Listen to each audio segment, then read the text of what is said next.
O boi que guardava o sábado. Capítulo 33. Nicolai colheu os benefícios da segunda sexta-feira milagrosa, ainda mais do que da primeira. Mais uma vez, passou tempo em oração, dando graças a Deus por sua maravilhosa dádiva de repouso no santo dia de sábado. Uma vez mais, teve a oportunidade de escapar dos labores da semana. Durante toda a semana seguinte, Nicolai e Maxim trabalharam juntos para trazer a água necessária ao campo. E durante toda a semana, estranhamente, Maxim trabalhou em ritmo normal. Era de impressionar. O passo lento no qual Maxim persistia em trabalhar de domingo a quinta-feira era quase tão fenomenal quanto o seu empenho em trabalhar na sexta-feira. Mas ao pôr do sol da sexta-feira, os 10 barris de água para o sábado estavam novamente prontos e à disposição na cozinha. Tudo isso era um milagre espetacular para Nicolai. À medida que as semanas passavam, Nicolai e Maxim acostumavam-se à rotina. O período entre domingo e quinta-feira sempre trazia um pouquinho de consternação a Nicolai. Por que Maxim precisava andar em ritmo lento a semana toda e depois simplesmente disparar na sexta-feira? O que ele estava tentando provar? Não aprenderia nunca? Ou era para ser assim mesmo? Estaria Maxim atuando, na verdade, com base nas impressões instintivas que o Espírito Santo lhes dava? Mas havia outra coisa. Nicolai sempre achava engraçado saber que na sexta-feira o boi realizaria sua corrida de maratona. Esse fato fazia com que ele se sentisse convencido e um pouquinho culpado por saber que podia relaxar e simplesmente deixar que Deus fizesse acontecer o milagre da sexta-feira. Mas isso estava fora do controle de Nicolai e, aparentemente, era o modo como Deus o queria. No contexto geral, as preocupações de Nicolai acabavam por ser redundantes, de alguma forma. O mais importante agora era o fato de que o homem e o boi se revelavam como verdadeiras testemunhas no campo de prisioneiros.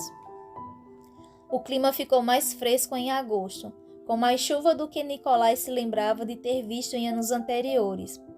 Muitos dias ele teve que trabalhar sob a chuva e sofria com toda aquela umidade. Em alguns dias, a chuva se tornava gelo, e nos dias em que não chovia, a geada era espessa e dura.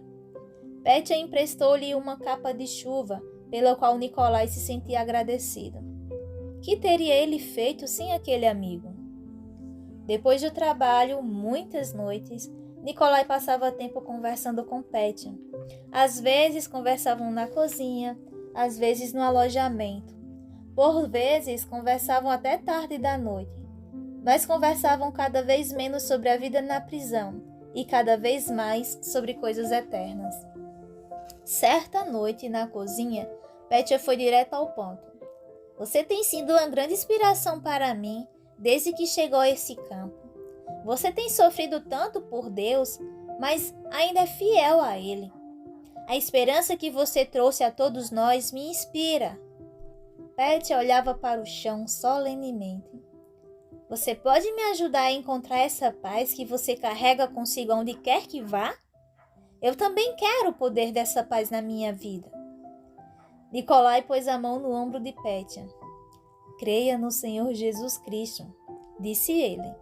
Se você fizer isso, terá a paz de Deus quando precisar dela.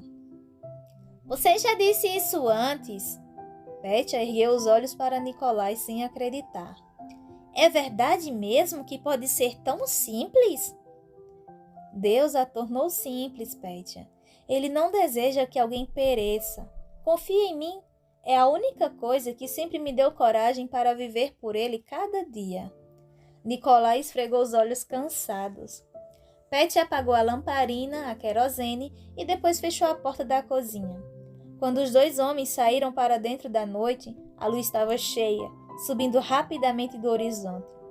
Nenhum som se ouvia, exceto o melancólico pio de uma coruja branca em algum lugar. Eu quero ser batizado, anunciou Pétia de repente. Sua voz era suave, mas havia nela um tom decidido. Creio em tudo que você tem dito, porque vejo o poder de Deus em sua vida. Nicolai olhou para Pétia surpreso. Aquele homem assimilara mais as conversas do que seria possível imaginar. Houve silêncio por alguns instantes, enquanto Nikolai recuperava o fôlego. Louvado seja Deus, disse ele por fim, e então inclinou a cabeça com reverência. Petya estava entregando o coração a Jesus. O simples pensamento fez com que o coração de Nikolai disparasse.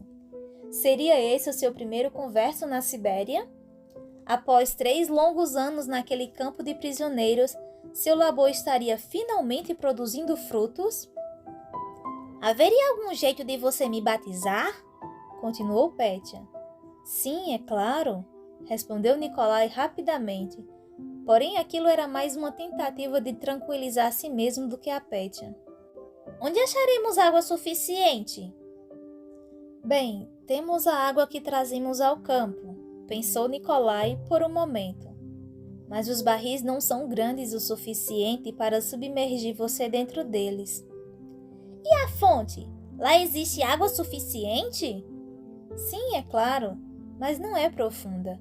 Vou ter que cavar para aprofundá-la. Você pode fazer isso, pastor? Nikolai pôs a mão no ombro de Petya e sorriu.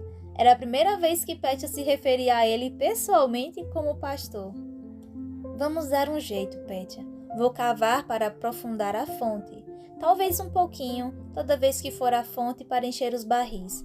Vamos descobrir um jeito.